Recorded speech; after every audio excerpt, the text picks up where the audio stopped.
चलिए last class सभी को याद होगा, एक बार जरा रिवाइज देते हैं आपको कि भाई दो तरह का बैक्टीरिया हमने देखा था, या सिंपल अगर हम बात करें तो एक बैक्टीरिया हमारे पास जिसकी कोशिका झिल्ली हो गई, ध्यान दीजिएगा। कोशिका झिल्ली के बाद क्या मिलती है, इसकी कोशिका भित्ति। ये कोशिका भित्ति एक स्तर की हो सकती है या दो स्तर की हो सकती है। कोशिका भित्ति दो तरीके की मिलेगी, एक स्तर वाली मिल सकती है या तो दो स्तर वाली मिल सकती है। ठीक है, अब एक स्तर की मिल रही है तो हमने सीधा सीधा उसको क्या बोला, कोशिका भित्ति बोला। और यदि दो स्तर की होगी तो सर दोनों स्तर को अलग अलग नाम देंगे, एक को बोलेंगे बाह्य और एक को बोलेंगे अंतः। जहां पर अगर एक भित्ति वाला अगर होगा या एक लेयर वाला होगा तो ये मेनली किसका बना होगा, पेप्टिडोग्लाइकन का बना होगा। ठीक है, जब जैसे ही कहते हैं कि सर इसकी कोशिका भित्ति एक नहीं दो स्तर से बनी हुई है, लीजिए इसको दो स्तर का कर देते हैं, हो गई दो स्तर की कोशिका भित्ति, एक ये वाली हो गई ग्रीन वाली और एक ब्लू वाली हो गई। अब जब भी देखते हो आपकी किसी जीवाणु में, किसी बैक्टीरिया में अगर कोशिका भित्ति दो स्तर की है तो इसकी दोनों स्तर क्या हो जाती है, पतली होती है। अगर सिंगल होगा तो क्या होगा, मोटी स्तर होगी, और सिंगल होगा मोटी होगी तो क्या बोलेंगे, सीधा सीधा हम लोग क्या बोलेंगे, इसको कोशिका भित्ति कह देंगे। चलो ये वाला कंडीशन खत्म हो गया हमारा। और यदि दो स्तर का मिल रहा है तो दोनों स्तर कैसे होंगे, पतले होंगे, है ना, जिसमें से एक को बोलेंगे बाह्य, दूसरे को बोलेंगे अंतः। अब ये हरा वाला अंदर है इसलिए इसको नाम देंगे हम लोग अंतः। ये बना होगा किसका, पेप्टिडोग्लाइकन का बना होगा। जबकि इस बाहर वाले की बात करें हम लोग, ये जो बाहर वाला है सर ये कौन होगा, हमारा बाह्य भित्ति होगा। और ये बना होगा किसका, लिपोपॉलीसैकेराइड का। मतलब कि तेल का एक लेयर होगा, वसा का एक लेयर होगा, जिस वजह से ये बाह्य पदार्थों को अवशोषित नहीं करेगा। यही चीज हमने देखा था ना कि ये अवशोषित नहीं करने वाला है किसी को भी। जैसे प्रमाण दिया था क्रिश्चियन ग्राम ने, एक रंग डाला था, वो रंग चढ़ा तो था लेकिन अंदर प्रवेश नहीं किया था। वहीं से साबित हुआ था कि कोशिका भित्ति एक स्तर की भी मिल सकती है और दो स्तर की भी। जो एक स्तर वाली होगी इसको क्या बोलेंगे, ग्राम पॉजिटिव। ठीक है, और जो दो स्तर वाली होगी इसको क्या बोलेंगे, ग्राम नेगेटिव। अब नेगेटिव और पॉजिटिव की कहानी किस वजह से थी कि अगर इसने कलर को अवशोषित कर लिया तो क्या बोलेंगे, पॉजिटिव, और कलर नहीं चढ़ा तो क्या बोलेंगे, नेगेटिव। अब कलर किस पर नहीं चढ़ेगा सर, जिस पर बाहर तेल का लेयर होगा उस पर कलर नहीं चढ़ेगा। डन, यही सब बातें हमने की थी।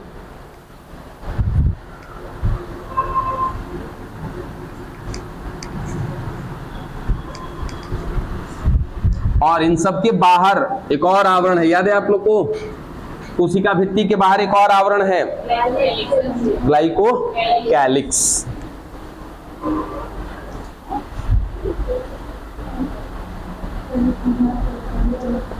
चलिए देखिएगा, ध्यान दीजिएगा, अगली संरचना जो हम देखने जा रहे हैं।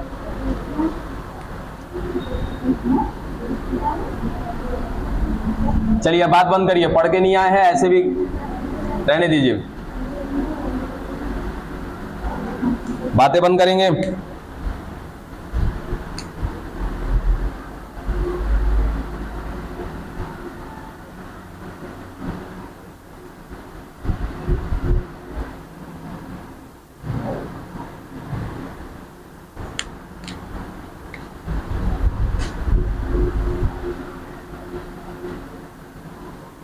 चलिए हमने तीनों लेयर बना दिया यहाँ पे।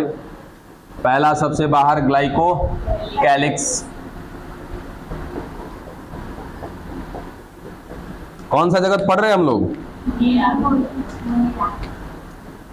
ग्लाइकोकैलिक्स के अंदर एक स्तर की या दोनों स्तर की हो सकती है। ठीक है, एक स्तर की हुई तो ग्राम पॉजिटिव, दोनों स्तर की हुई तो ग्राम नेगेटिव। अंदर वाली कौन है, ब्लू वाली, कोशिका झिल्ली। इसको थोड़ा सा मोटा करते हैं हम लोग।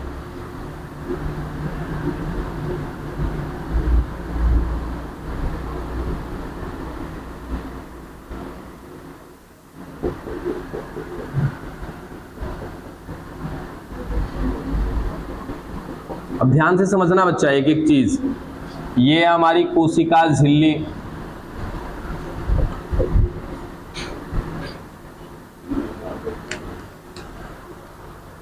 सेल मेम्ब्रेन,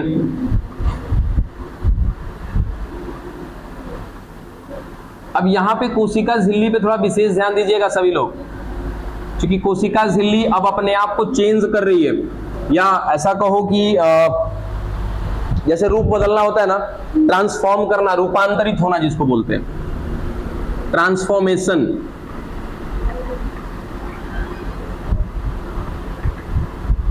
इसको कहते हैं रूपांतरण। यदि कोई संरचना अपना रूप बदल ले या फिर अपनी संरचना से कोई अलग संरचना बना दे, इस प्रोसेस को क्या कहते हैं? ट्रांसफॉर्मेशन, रूपांतरण कहते हैं। ठीक है, तो ये कोशिका झिल्ली देखो क्या कर रही है, अपने आप में ला रही है चेंज।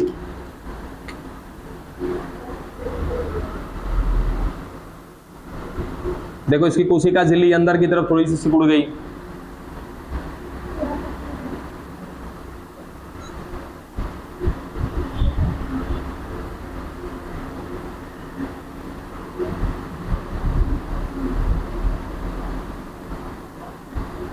ये जो भी संरचना दिख रही है ना, ये संरचना किसकी है? कोशिका झिल्ली की है। अब सवाल की सर इस संरचना का नाम क्या है? याद रखिएगा कि पहली संरचना जिसको बनाया है किसने? कोशिका झिल्ली ने। इस पहली संरचना का नाम है मीजोसोम। हाँ बिल्कुल, हिंदी में कहते हैं इसको मध्यकाय, या तो हिंदी में भी इसको मीजोसोम कह सकते हो। मीसोसोम भी पढ़ते हैं इसको, मीजोसोम भी पढ़ते हैं, जो आपको पढ़ना है पढ़िएगा। ठीक है, पहला बिंदु, सबसे पहला चीज कि सर ये मीजोसोम है क्या? तो ट्रांसफॉर्मेशन है, रूपांतरण है किसका?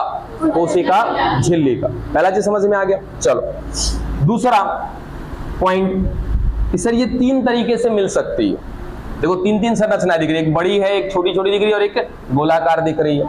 तो सबसे पहला बोलते हैं कि ये तीन संरचना में मिल सकती है। पुट्टिका के रूप में मिल सकती है, दूसरा पटलिका के रूप में मिल सकती है, तीसरा नलिका के रूप में मिल सकती है। अब इसमें से कौन का क्या नाम है? देखो ये है पुट्टिका,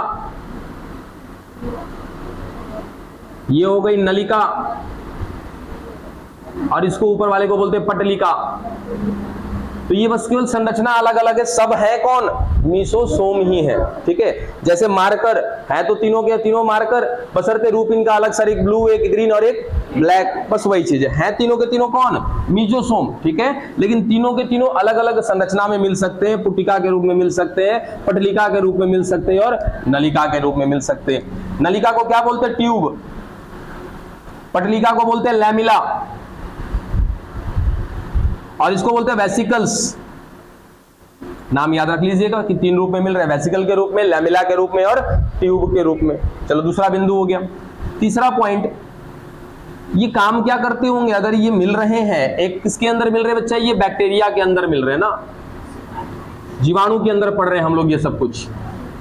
और जीवाणु में भी कौन सा पढ़ रहे हैं हम लोग? सुजीवाणु, यानी कि यू बैक्टीरिया की बात कर रहे हैं हम लोग, सु बैक्टीरिया की बात कर रहे हैं, जो आधे बैक्टीरिया से थोड़े से बेहतर होते हैं। हालांकि अगर मैं सिस्टमेटिकली बात करूं तो आधे बैक्टीरिया बेहतर होता है कि यू बैक्टीरिया? यू बैक्टीरिया अपनी संरचना के हिसाब से बेहतर है, लेकिन कार्य दक्षता के हिसाब से कहेंगे ना तो आधे बैक्टीरिया बेहतर था। सोचो कितना ज्यादा अनकंडीशनल सिचुएशन में भी रह पा रहा था, 800 डिग्री सेल्सियस, कितना ज्यादा एसिड, कितना ज्यादा साल्ट, फिर भी क्या था? वो जिंदा था। उस हिसाब से तो आधे बैक्टीरिया यानी कि आर्की बैक्टीरिया क्या है? बेहतर है। लेकिन स्ट्रक्चर के हिसाब से, संरचना के हिसाब से क्या होगा? आपका यू बैक्टीरिया बेहतर होगा। चलो आगे बात करते हैं। इस तरह ये मीजोसोम के बारे में जान लिया। अब अगला जो मेन चीज है इसका कार्य कि सर ये करता क्या होगा अगर इस कोशिका में मिल रहा है? बनाया किसने? कोशिका झिल्ली ने। क्यों बनाया? काम क्या है इसका यहाँ? और एक बात, ये बैक्टीरिया को मैं यूकैरियोटिक बोलूं कि प्रोकैरियोटिक बोलूं? किस कौन से जगत के अंतर्गत पढ़ रहे हैं इसको हम लोग? मोनेरा। और मोनेरा का एक बिंदु सर्वमान्य है, और वो बिंदु क्या है कि सर मोनेरा जगत के अंदर हम किसको रखते हैं? एकल कोशिकीय जीव को। दूसरा किसको रखते हैं? प्रोकैरियोटिक को। और तीसरा इसका एग्जाम्पल कि सर रखा किसको गया है? बैक्टीरिया को रखा गया। ये सब कुछ बेसिक पता है पहले से ही। चलो अब अगर कोई कोशिका प्रोकैरियोटिक है, इसके अंदर कितने कितने कोशिकांग मिलेंगे या कौन कौन से कोशिकांग मिलेंगे? अगर केवल और केवल कौन मिलेगा? राइबोसोम। वो भी कौन सा? 70S। चलो, क्या इसके अंदर माइटोकॉन्ड्रिया होगा क्या? नहीं होगा ना। ऊर्जा कहां से बनाएगा? डीएनए ऊर्जा नहीं बनाता है। DNA is a part of any cell which containing data of all that cell. मतलब कि डीएनए क्या है सर? उस कोशिका का भाग है, उसका काम ऊर्जा देना नहीं है, वो उस कोशिका के डेटा को अपने पास रखा है। बात समझे? अगर मैं सांवला हूं, गोरा हूं, काला हूं, लंबा हूं, मोटा चौड़ा, जो भी मेरे अंदर का डेटा है वो सब कुछ कहां पे है? वो डेटा मेरे डीएनए में है, और वो डीएनए मेरा ट्रांसफर होगा मेरे अगले पीढ़ी में, जिसका लक्षण अगले पीढ़ी में भी दिखाई देगा। तो डीएनए का काम केवल डेटा को स्टोर करना है, वो डेटा जो हमारे माता पिता से हम तक पहुंचे हैं, और दूसरा एक और डेटा। पता है लक्षण हमारे दो प्रकार के होते हैं, एक होता है इनेट और एक होता है एक्वायर्ड। इसको कहते हैं हम लोग अर्जित, और एक को कहते हैं उपार्जित। अब इसका मतलब देखो, अर्जित उसको कहते हैं जो माता पिता से हम तक पहुंचे। जैसे कि भाई माता पिता के लक्षण कुछ मेरे अंदर दिख रहे हैं, तो वो कौन से लक्षण कहलाएंगे? अर्जित लक्षण कहलाएंगे। उसके बाद जब पैदा हुआ था उस समय से अभी तक चलो बाल मिला जुला के ठीक है, 2-4-5 साल में ही गायब हो जाएगा। ये लक्षण मेरे जीवन में आया ना मेरे पास, तो ऐसा लक्षण क्या कहलाएगा? उपार्जित। तो वो लक्षण जो मेरे माता पिता से मुझे नहीं मिला, वो मैंने खुद ग्रहण किया है अपने जीवन में, ऐसे लक्षण को क्या बोलते हैं? उपार्जित लक्षण बोलते हैं। ये ध्यान में रखिएगा। और अर्जित जो माता पिता से आप तक पहुंचे, आपने अर्जित किया, उसको डायरेक्टली अर्जित किया आपने। बात कर रहे थे इसके कार्य का, कि कार्य क्या करेगा बच्चा, याद रखिएगा। इसमें माइटोकॉन्ड्रिया नहीं है, और इसका काम होता है माइटोकॉन्ड्रिया के जैसा काम करना, एज इट इज किसके जैसा? माइटोकॉन्ड्रिया के जैसा। अब माइटोकॉन्ड्रिया क्या करता है? ऊर्जा बनाने का काम करता है। तो ये मीसोसोम इस कोशिका में क्या बना के देगा? ऊर्जा बना के देगा। दिमाग में गया कि मीसोसोम क्या करेगा? सर यहाँ पर इस कोशिका में जो ऊर्जा चाहिए वो ऊर्जा कौन बना के देगा? यही मीसोसोम, जो एक प्रकार की संरचना है किसकी? कोशिका झिल्ली। चलो, पहला काम समझ में आ गया, कार्य नंबर फर्स्ट। दूसरा कार्य देखिएगा। अब इन सबको मिटा रहे हैं अंदर से, ठीक है? बस नाम याद रख लिया है आपने, किसको क्या कहते हैं? तीनों के तीनों हैं कौन? आपकी मीसोसोमी। अब इसके अलावा देखना ध्यान से,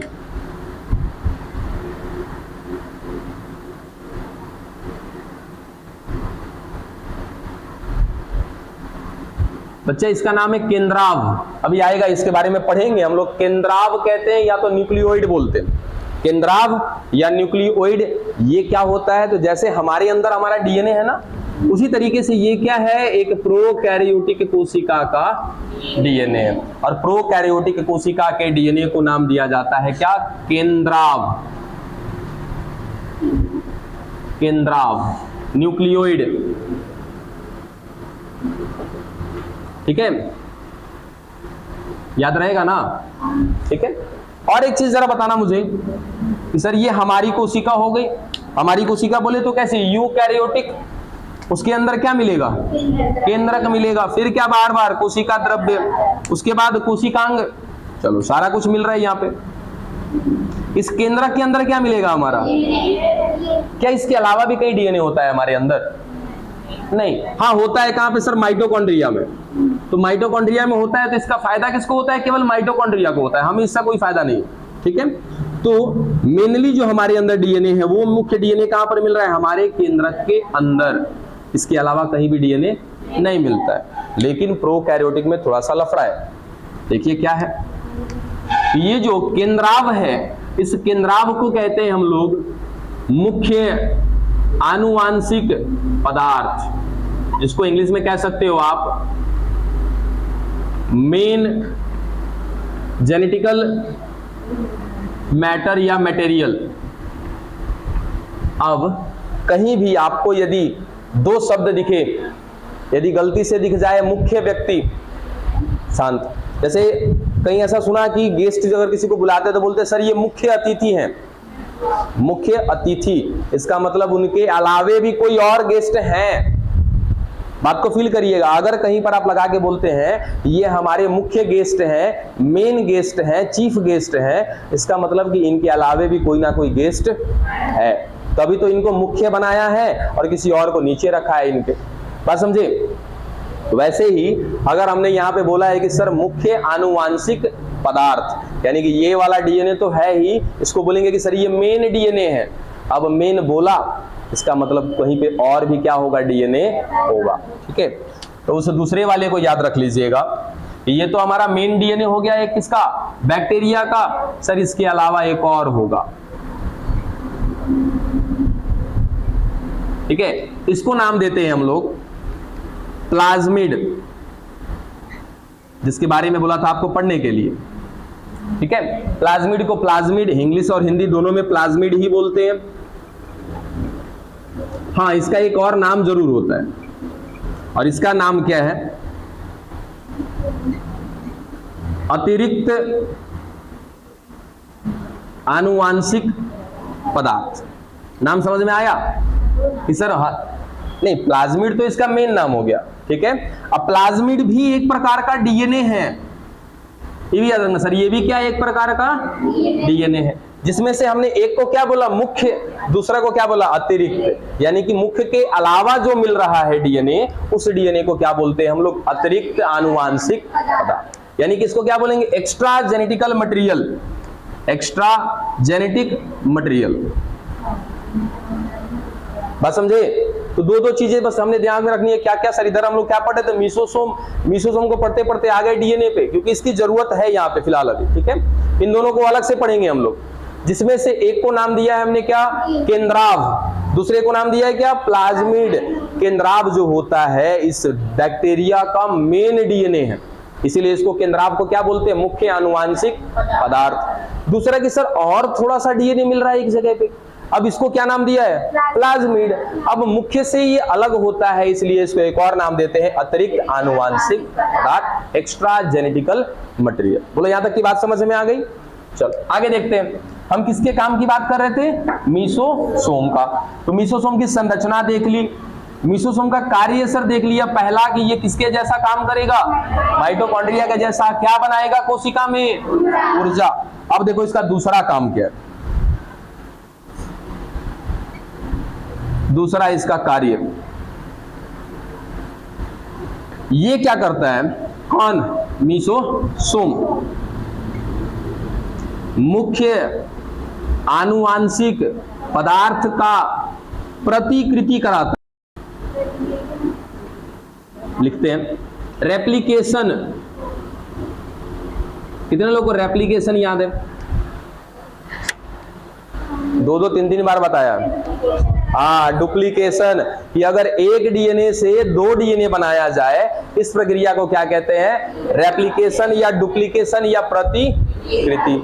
ये कब पढ़ा था हमने, कोशिका विभाजन में, है ना, कि सर ये एक कोशिका हो गई, इसमें एक डीएनए मिल रहा है। ठीक है, तो ये पहले क्या करेगा, प्रतिकृति करेगा, रेप्लिकेशन करेगा, एक से क्या बनाएगा, दो डीएनए। अब बाद में यही कोशिका फिर क्या हो जाएगी, एक से ऐसे दो कोशिका बन जाएगी। देखो, जिसमें से एक डीएनए एक कोशिका में चला गया, दूसरा डीएनए दूसरी कोशिका में। कुल मिला जुला के हम ऐसा कह सकते हैं कि भाई साहब ये क्या कर रहा है, जिरोक्स कर रहा है। जिरोक्सी तो कर रहा है ना, जिरोक्स, जिरोक्स मतलब एक कॉपी बनाना, बस। तो क्या लिखा हमने, मुख्य आनुवांशिक पदार्थ का प्रतिकृति कराना। यानी कि जो ये एक डीएनए मिल रहा है, इस एक डीएनए से एक केंद्राव को क्या करेगा, ये दो केंद्राव में बदल देगा। देखो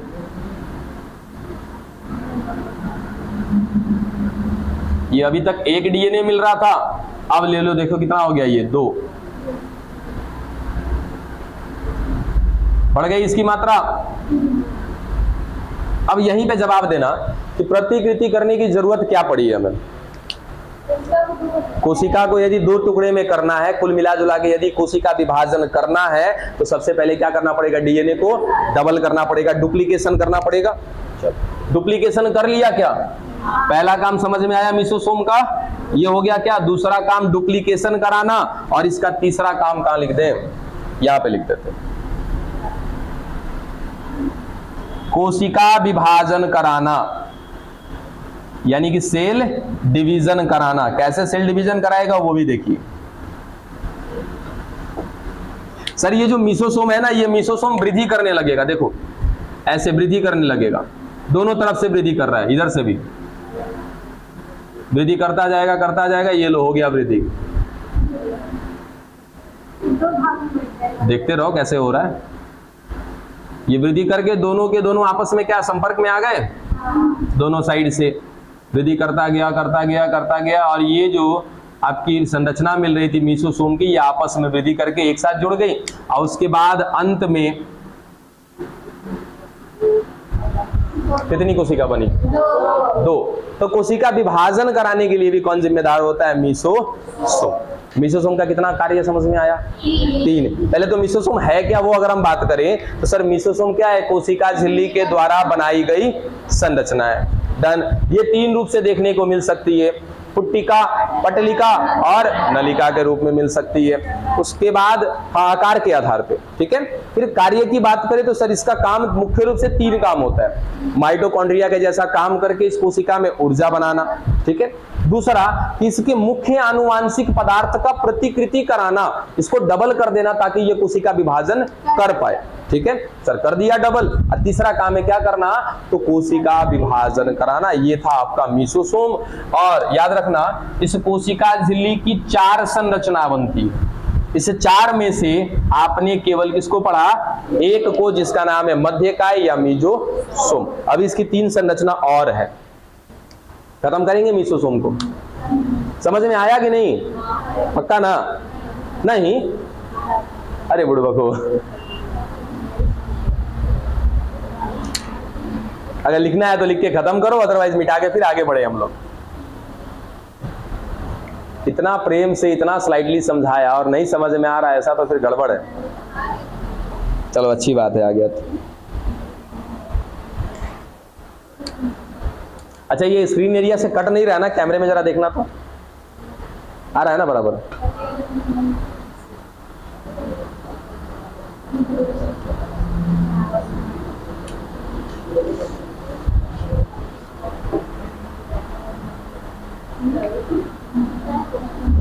इसे बायोटेक किन किन लोगों ने पढ़ा है? बायोटेक नहीं पढ़ा किसी ने, सेपरेट करना पड़ेगा। तो दोस्ती यारी को थोड़ा कंट्रोल में रखें और इसको ध्यान में रखिएगा। इसको, ये कौन है, ये प्लाज्मिड, ये आपका माथा चकरा देगा प्लाज्मिड। क्या गलती से कभी मैंने आपके सामने एक नाम रखा है क्या, बायोटेक? बच्चा, बायोटेक पूरा का पूरा इस प्लाज्मिड पर टिका हुआ है। बिल्कुल, तो पूरा बायोटेक्नोलॉजी इस प्लाज्मिड पर ही टिका हुआ है। कैसे, अभी कुछ पल्ले नहीं पड़ेगा आपको। कौन? बायोटेक दिल्ली में मिल जाएगा, इसका ब्रांच मुंबई में मिल जाएगा, बेंगलुरु में मिल जाएगा, इसके ब्रांचेज होते हैं। अब जैसे कहे कि सर स्टेशन कहाँ पे मिलेगा, रेलवे स्टेशन? नहीं, इसके बहुत सारे ब्रांचेज हैं, ठीक है। ये चीज जहाँ पे बायोटेक यानी कि मॉलिक्यूल लेवल पर काम किया जाता है, जीन पर लेकर के काम करते हैं, जीन को, डीएनए को, जिस जीन के बारे में पता चल जाए कि ये जीन हमें ये प्रोडक्ट बना के देता है, उस जीन के साथ हम छेड़छाड़ कर सकते हैं, जिसको हम जेनेटिकल इंजीनियरिंग भी बोलते हैं। कि अगर मैं जीनों के साथ छेड़छाड़ कर रहा हूं तो मैं एक तरह का इंजीनियर कहलाऊंगा, और वो टेक्नोलॉजी क्या कहलाएगा, जेनेटिकली इंजीनियरिंग कहलाएगा। और बहुत खतरनाक चीज है ये बायोटेक, इतना खतरनाक कि किसी का कॉपी बना सकते हैं आप। मेरी कई कॉपी बनाई जा सकती है। कितना बतियाती हो सब। एक सेकेंड बस, आपको भेज देंगे पीछे।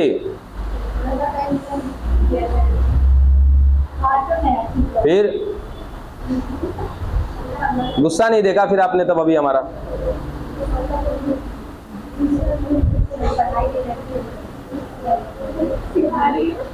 मैंने पहले ही अपने कुछ नेगेटिव पॉइंट्स को शेयर किया है, अगर उसके बावजूद ना समझ में आए तो देख लेंगे किसी दिन आप लोग। बाकी पढ़ने के क्रम में जितना मजेदार पढ़िए उतना बेहतर है। हो गया, ये मिटाएं।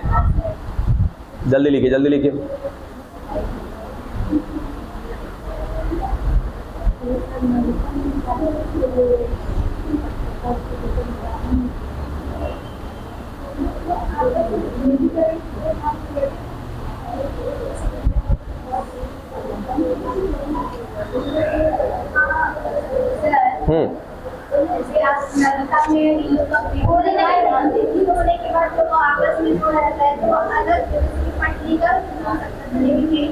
अरे भाई, अब मुझे जो आसान लगा मैंने उसको जोड़ के दिखा दिया, तीनों काम यही करेगा।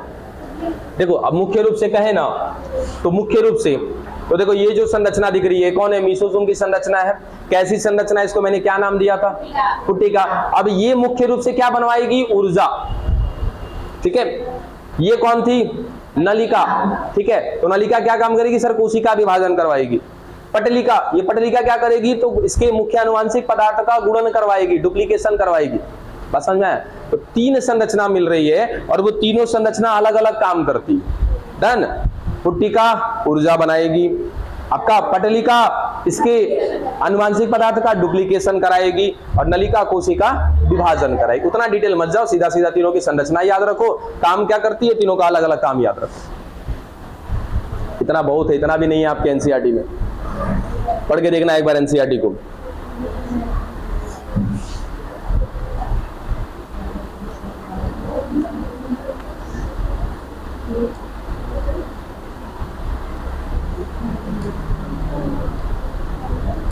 हो गया?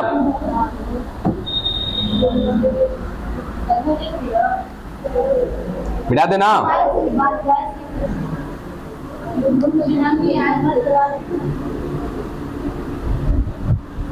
चलो कोशिका झिल्ली की पहली संरचना देख ली। ध्यान दीजिएगा दूसरी संरचना, हालांकि पढ़ने में गलत लगेगा लेकिन इसको पढ़िएगा, पिलाई। हाँ पिलाई पढ़ना है इसको, उल्टा पुल्टा नहीं पढ़ना है। क्या पढ़ना है, पिलाई, ठीक है। और इसको अगर और अच्छे से पढ़ना है तो मुंह बंद।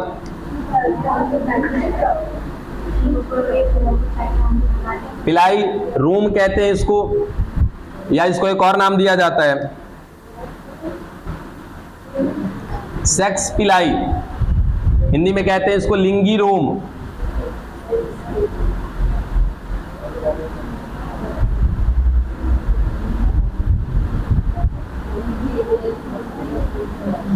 जिस दिन अगर हमने पूछ दिया किसी से ना कुछ भी, उस दिन क्या हास्य होगा आपका, आप ही समझिएगा। और हमें एक पैसा का फर्क नहीं पड़ता है कि हम अपने क्लास से किसी को भगा दें, एक रत्ती भर का फर्क नहीं पड़ता हमें, समझे। बार बार कहते इरिटेट मत करिए, इरिटेट मत करिए। सीधा उठाएंगे बच्चे, कल से आपको आने की जरूरत नहीं है। सीधा इस बात को कहने में तनिक एक क्षण भर का समय नहीं लेते हम, समझे। तो आनंद लो यार, पढ़ो बढ़िया से। जो नहीं समझ में आता वो पूछो, हम यहाँ समझा रहे पढ़ा रहे, आप लोग अपने में लीन हो है? फिर अपनी जिम्मेदारियों को मत भूला करो बाबू। सिचुएशन है, अलग अलग सिचुएशन आते हैं। चलो यहाँ पे ध्यान दो, थोड़ा सा पढ़ाई पे ध्यान दीजिए, बेहतर करो थोड़ा। क्या हमने बोला कि ये ट्रांसफॉर्मेशन है, ये दूसरे नंबर का ट्रांसफॉर्मेशन है। किसका, कोशिका झिल्ली का। यानी कि कोशिका झिल्ली ने मीसोसोम को भी बनाया है। कोशिका झिल्ली एक और संरचना बना रही जिसको बोलते हैं रोम या पिलाई। इसको एक और नाम देते हैं सेक्स पिलाई या लिंगी रोम। डन। अब देखो ये होता क्या है। हाँ चार में से ये दूसरे नंबर की संरचना है। चार संरचना पढ़ेंगे हम लोग इसमें, कि कोशिका झिल्ली चार संरचना बनाती है। देखिए अब इसकी दूसरी संरचना की बात कर रहे हैं। ये कोशिका झिल्ली हो गई, उसके बाद इसके बाहर कोशिका भित्ति हो गई। हो सकता है कि ग्लाइकोकैलिक्स भी हो तो ग्लाइकोकैलिक्स भी हो सकता है, ठीक है। फिलहाल इसको दूर रखते हैं हम लोग, कोशिका झिल्ली और कोशिका भित्ति। ये संरचना किसकी है, कोशिका झिल्ली की है सर। कोशिका झिल्ली से एक संरचना ऐसे बाहर की तरफ निकल रही है।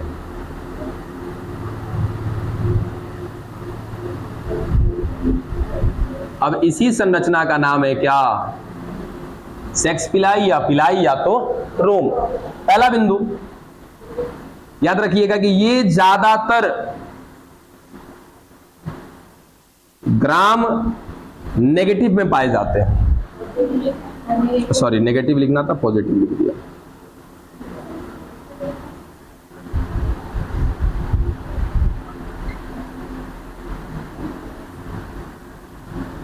क्या ये लाइन ट्रिगर हो रहा है दिमाग में कि ये संरचना कौन सी, ये पिलाई वाली, रोम वाली संरचना ज्यादातर ऐसी बैक्टीरिया में, ऐसे जीवाणु में पाए जाते हैं जो जीवाणु कैसे होंगे, ग्राम नेगेटिव होंगे। अब तनिक याद करो, ग्राम नेगेटिव किसको बोला था सर? उसको बोला था जिसकी कोशिका भित्ति एक स्तर की थी कि 2 स्तर की थी।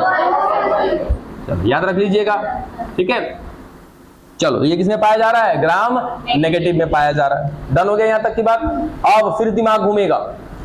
अब सर और 2 कोशिका देखो, एक को कहेंगे पॉजिटिव, एक को कहेंगे नेगेटिव। ये किस आधार पे कह रहे हैं वो भी देखना कि सर जिसमें ये रोम मिल रहा है इसको बोलेंगे पॉजिटिव, और जिसमें ये रोम नहीं मिल रहा है इसको बोलेंगे नेगेटिव। बोला ना, दिमाग घूमेगा। फिर से अरे सुनो, दिमाग अस्थिर करो, ध्यान दो। पहले क्या बोला कि सर कोशिका जो है, देखो ये कोशिका झिल्ली, उसके बाद क्या मिलती है? कोशिका भित्ति। कोशिका भित्ति कितने स्तर की हो सकती है? 1 या 2 स्तर की हो सकती है। चलो, अगर मैंने इसको बना दिया 2 स्तर का कोशिका भित्ति, तो ये कोशिका मेरे लिए क्या हो जाएगी? ग्राम नेगेटिव हो जाएगी क्या? ठीक है। चल, तो सर ये वाली संरचना ज्यादातर, मैंने ये नहीं बोला कि मिलेगा ही मिलेगा, ऐसा तो नहीं बोला। हमने क्या बोला कि ज्यादातर ये संरचना कहां पर पाई जाती है? ग्राम नेगेटिव बैक्टीरिया में पाई जाती है। यानी कि एक ऐसा बैक्टीरिया जो ग्राम नेगेटिव है, मतलब कि इसकी कोशिका भित्ति कितने स्तर की बनी है? 2 स्तर की बनी है, इसमें पाया जा सकता है। ठीक है। दूसरा बात कि सर ये 2 कोशिका भित्ति वाले में से जिसमें होगा उसको बोलेंगे पॉजिटिव, और जिसमें नहीं होगा उसको बोलेंगे नेगेटिव। बात समझे? सर ये देखो, ये कोशिका झिल्ली, इसके बाहर ये कोशिका भित्ति, लो 2 स्तर का बना दिया, हो गया क्या? ये ग्राम नेगेटिव। ठीक है। सर ये ग्राम नेगेटिव है, इसमें मिल रहा है, तो मिल रहा है तो उसको क्या बोलेंगे? पॉजिटिव। सर ये भी ग्राम नेगेटिव है, इसमें भी कोशिका भित्ति के कितने स्तर हैं? 2 स्तर हैं। 3 कहां दिख गया जी? 2। ठीक है। तो ये जो 2 स्तर मिल रहा है सर, इसमें ये रोम नहीं मिल रहा है, तो रोम नहीं मिलने की वजह से इसको क्या बोलेंगे? नेगेटिव बोलेंगे। बात समझ में आया? ग्राम नेगेटिव पॉजिटिव नहीं, केवल नेगेटिव बोला। ठीक है। अब जो नेगेटिव है इसको रिसीवर बोलते हैं। हाँ, रिसीवर काहे बोला देखेंगे, फिलहाल बात करेंगे। रिसीवर को कहते हैं ग्राही। ठीक है। और जिसके पास ये संरचना मिल रही है इसको कहेंगे डोनर, दाता। दिमाग में सबका घूम जाएगा, सुनते रहो खाली आगे। घूम गया? यहां तक क्लियर हुए? यहां ठोको ठोको, ऐसे ऐसे ठोको। अगर डाउट होता है तो एक और काम करना है, जब नहीं नहाते हो, ठीक है, जब नहाते हो सब, हाँ सर डुबाना है, चेक करना है कि कहीं लीकेज वुकेज तो ना है, अगर है तो जाके रिपेयर भी करा लेना है।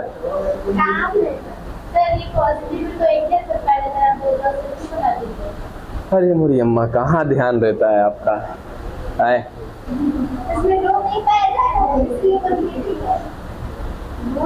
एक मिनट, बस शांत रहिए, ध्यान से सुनिए वापस। सबसे पहला बीमारी जब हम बता रहे होते, समझा रहे होते, उस समय कुछ अंड वंड संड दिमाग में ना लाया करिए, ठीक है, पहला चीज। दूसरा, अपने मित्रता से दूर रहिए। समझ में आया? क्योंकि कंसंट्रेशन नहीं रहेगा तो बाबू दिमाग में घुसेगा क्या? ये तो वही बात हो गई ना पियाक वाली, है ना, कि सर दिमाग है कहीं उसका उड़ा हुआ है, क्या रखेगा दिमाग में? है बायो ही है ना, मैथ को हार्ड समझ के आए थे ना, इधर पढ़ते तो रहो, 1-2 महीना पहले और पढ़ लो ना, ये एहसास हो गया कि गलती कर दी है बायोलॉजी, तो हार्ड पड़ गया उल्टा मैथ से। चलो फिर से सुनो, ये बैक्टीरिया के बारे में इतना आराम से चल रहे हैं हम लोग कि बैक्टीरिया जो होगा सर, इसके बाहर ग्लाइकोकैलिक्स मिलेगा, है ना, मिल सकता है? नहीं भी मिल सकता है। फिर कोशिका भित्ति के 2 स्तर हो सकते हैं या 1 स्तर हो सकते हैं। 2 स्तर होगा या 1 स्तर होगा, इस बात का प्रमाण किसने दिया था? एक वैज्ञानिक ने, जिसका नाम है क्रिश्चियन ग्राम। उन्होंने सीधा सीधा कहा कि जिस पर 2 कोशिका भित्ति का आवरण मिल रहा है वो कहलाएगा ग्राम नेगेटिव बैक्टीरिया, और जिस पर कोशिका भित्ति 1 स्तर की मिल रही है वो क्या कहलाएगा? ग्राम पॉजिटिव कहलाएगा। ये बात तो हो गई थी पहले ही। अब हमने क्या बोला कि सर ये जो संरचना है, ये संरचना किसकी है? कोशिका झिल्ली की है। इस रोम को बनाया किसने? कोशिका झिल्ली ने। ये रोम कहां पर मिलेगा? तो ज्यादा से ज्यादा जो ग्राम नेगेटिव वाले बैक्टीरिया होंगे उनमें मिलेगा क्या? आपका ये संरचना जिसका नाम है पिलाई। ठीक है, अब सर मिलेगा, कोई जरूरी नहीं है कि मिल ही जाएगा, वहां पे मिल भी सकता है, नहीं भी मिल सकता है। अगर मिल रहा है तो ऐसे वाले को क्या बोलेंगे? पॉजिटिव। नहीं मिल रहा है तो क्या बोलेंगे? नेगेटिव। ये मिलने और ना मिलने के आधार पे बोला है। और ये वाला जो नेगेटिव वाली बात हमने बताई है, ये कोशिका भित्ति के स्तर के आधार पे बोला था कि कोशिका भित्ति का यदि 2 स्तर है तो क्या कहलाएगा? ग्राम नेगेटिव कहलाएगा, और 1 स्तर है तो क्या कहलाएगा? ग्राम पॉजिटिव कहलाएगा। ये अलग बात हो गई। फिर हमने कहा कि ये संरचना ज्यादा से ज्यादा किसमें पाई जाती है? ग्राम नेगेटिव में। यानी कि एक ऐसा बैक्टीरिया जिसमें 2 स्तर होगा उसमें पाया जाएगा ये पिलाई, ये रोम। और यदि मिल रहा है तो उस बैक्टीरिया को पॉजिटिव बोलेंगे, नहीं मिल रहा है तो नेगेटिव बोलेंगे। हिंदी में बोलेंगे नहीं मिलने वाले को ग्राही, रिसीवर, और जिसमें मिल रहा है उसको क्या कहेंगे? डोनर कहेंगे, दाता कहेंगे। बात समझ में आया? डोनर माने देने वाला, ग्राही माने लेने वाला। ठीक है, यहां तक तो समझ में आया। इस पिक्चर को मिटा रहे हैं यहां से हम। जो कहानी समझनी है वो समझिए।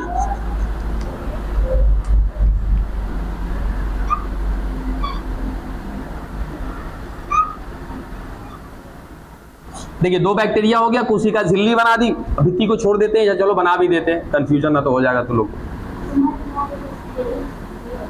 अरे अभी तो पूरा दिमाग घूमेगा, देखो तो जब कहते हैं तो वास्तविक में ऐसा होता है।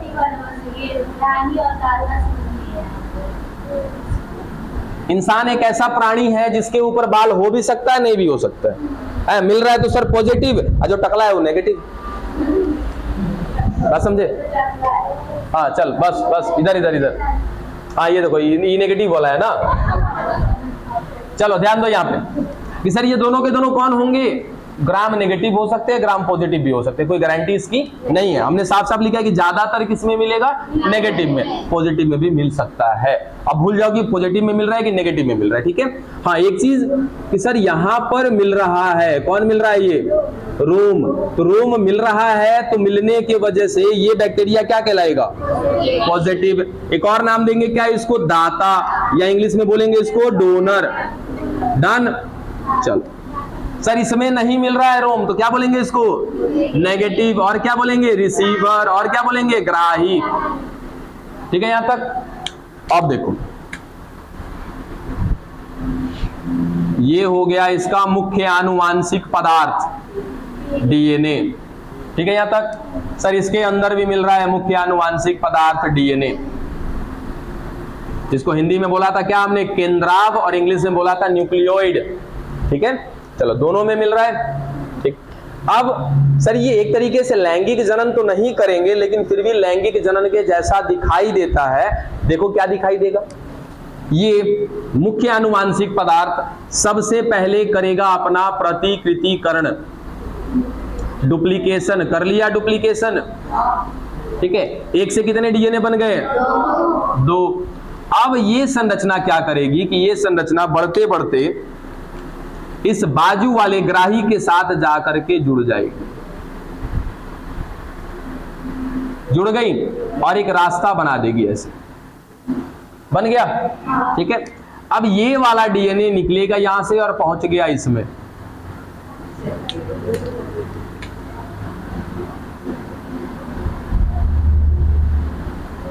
अब बताओ, जिसने दिया उसको क्या बोला? और जिसने लिया उसको क्या बोला? बात समझ में आ गया? सर ये डोनर था, ये रिसीवर था। डोनर दे कैसे पाया? क्योंकि इसके पास एक संरचना थी जिसका नाम था क्या? पिलाई। और एक चीज, एक और नाम दिया था, देखो तो लिंगी रोम। ये जाएगा आनुवांशिक पदार्थ, और ये आनुवांशिक पदार्थ इसके साथ जुड़ जाएगा, जिस प्रक्रिया को हम बोलते हैं संयुग्मन। संयुग्मन, या इंग्लिश में इसको बोलते हैं कॉन्जुगेशन। तो सीधा साधा कि सर ये पिलाई क्या करती है? पिलाई का कार्य क्या होता है? संयुग्मन कराना, कॉन्जुगेशन कराना। डन। अब कॉन्जुगेशन का मतलब क्या होता है कि एक कोशिका में उपस्थित मुख्य आनुवांशिक पदार्थ को इस रोम की सहायता से दूसरी कोशिका में स्थानांतरित करना और वो दूसरी कोशिका में जा करके वहां उपस्थित आनुवांशिक पदार्थ के साथ संयुक्त हो जाएगा, जुड़ जाएगा, जिस प्रक्रिया को नाम देते हैं संयुग्मन या कॉन्जुगेशन। डन। ये दूसरी संरचना थी इलाई। अगली संरचना की बात कर रहे हैं। कितने हो गए? 2 ना। अब दोनों बाकी, इसके बाद 2 और हैं जो कि आसान है, जल्दी खत्म हो जाएंगे।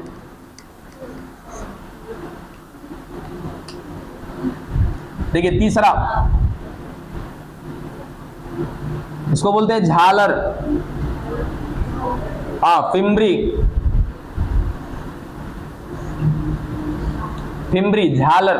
देखो सेम कहानी यहां पर, सर ये कोशिका झिल्ली, फिर उसके बाद कोशिका भित्ति। ग्राम पॉजिटिव होगी तो 2 होगी, 1 होगी, या ग्राम नेगेटिव होगी तो 2 होगी कोशिका भित्ति। उससे मतलब नहीं है। ये संरचना किसकी है? कोशिका झिल्ली की। सर कोशिका झिल्ली से ऐसे संरचना बाहर निकल रही है जिसका नाम है क्या? झालर या फिम्बरी नाम है इसका। ठीक है। अब सीधा सीधा इसका कार्य देखते हैं, बस इसका एक ही बिंदु है। इसका कार्य क्या है? तो कार्य इसका कि किसी भी ठोस जगह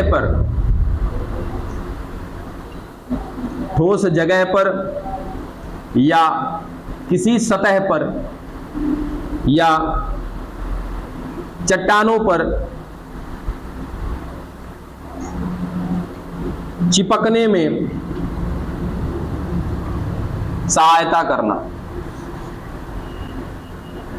डन। यही इसका काम है। मान लो एक बैक्टीरिया, अगर ये एक बैक्टीरिया है और ये बैक्टीरिया अगर इस बोर्ड पे ऐसे चिपका हुआ है तो चिपकाने के लिए एक संरचना है जिसका नाम है क्या? झालर। बात समझे? अगर बैक्टीरिया आपके शरीर से चिपकी हुई है, क्या आपके शरीर पर बैक्टीरिया होंगे? बिल्कुल 110% बैक्टीरिया होंगे। अगर वो हमारे शरीर से चिपके हुए हैं तो कैसे चिपके होंगे? इसी झालर के वजह से। जैसे अगर हम पेड़ पे लटक सकते हैं तो क्या पैर से या हाथ से? हाथ से। वैसे ही अगर ये बैक्टीरिया किसी सतह पर चिपक सकता है तो कौन सी संरचना से? झालर से। खत्म हो गया आपका झालर। डन। एक लास्ट और रह गया, उसको भी खत्म करके आज की क्लास बंद करेंगे। जल्दी करिए, लिखना है तो लिख के खत्म करिए इसको। और एक चीज सर, ये हिलते रहते हैं। सुनो, एक चीज ध्यान दो, ये हिलते रहते थोड़े से ऐसे मूवमेंट में रहेंगे। ठीक है। तो याद रखना कि ये गति नहीं कराते हैं। अब इसका मतलब कि अगर सोचो मैं पानी में रहूंगा अगर, और पानी में अपना हाथ पैर मारूंगा तो क्या हाथ पैर मारने से मेरे अंदर गति होगा? कैसे? पानी में कभी तैरे नहीं हो। पानी में तैरने के लिए हाथ पैर ही तो मारना पड़ता है। हाथ पर अगर मैं हिलाऊंगा तो मेरे अंदर गति होगी कि नहीं होगी? ठीक है ना। ये भी इसके हाथ पैर के जैसा, ये हिलेगा जरूर लेकिन इसके वजह से इसमें गति नहीं होगी। बात समझ में आया? डन।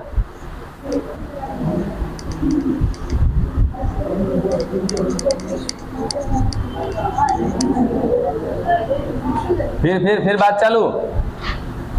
अबड़ाओ नहीं, तू लोग का 1-2 दिन के अंदर क्लास लगाते हैं। अबड़ाओ नहीं,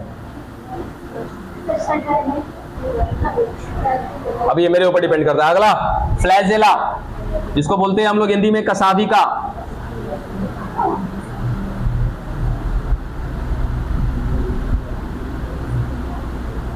शुक्राणु का पिक्चर देखा है सभी ने?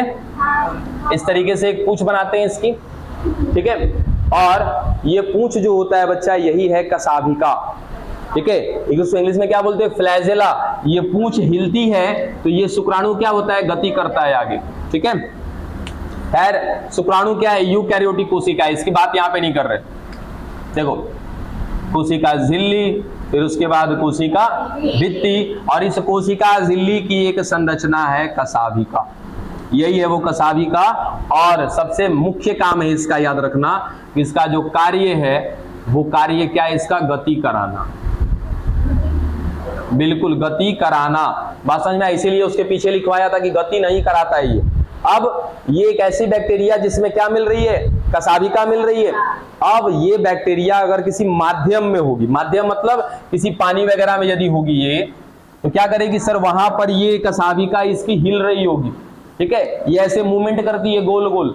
अब और डिटेल में पढ़ेंगे तो सर इसमें 4 गो रिंग होते हैं, LPSM, रहने दो आप ये सब छोड़ दो। जब यहाँ की संरचना देखेंगे तो यहाँ पर 4 गो रिंग पाया जाता है जिसका नाम है LPSM। बात करेंगे इसके बारे में, आएगा अभी आगे चल के पढ़ना होगा इसके बारे में।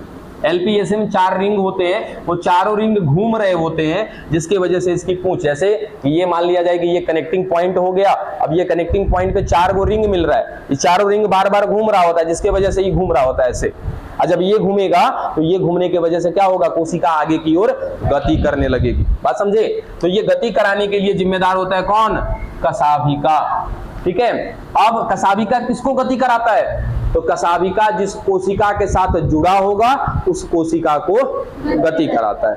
एक संरचना इसकी नहीं है, ठीक है, वो खाली याद रख लेना साइड में, ये पाया जाता है किसमें, यूकैरियोटिक में। हम पढ़ क्या रहे हैं, प्रोकैरियोटिक। इसकी संरचना खत्म हो गई, यही 4 संरचना थी। ठीक है, बस एक अंतिम संरचना इससे जुड़ा हुआ है वो देख लो। ये छोटा छोटा होता है, इसका नाम होता है सीलिया। हाँ, सीलिया, सीलिया हिंदी में बोलते हैं इसको पक्षमाभ। ये भी बाहर से हिलता है।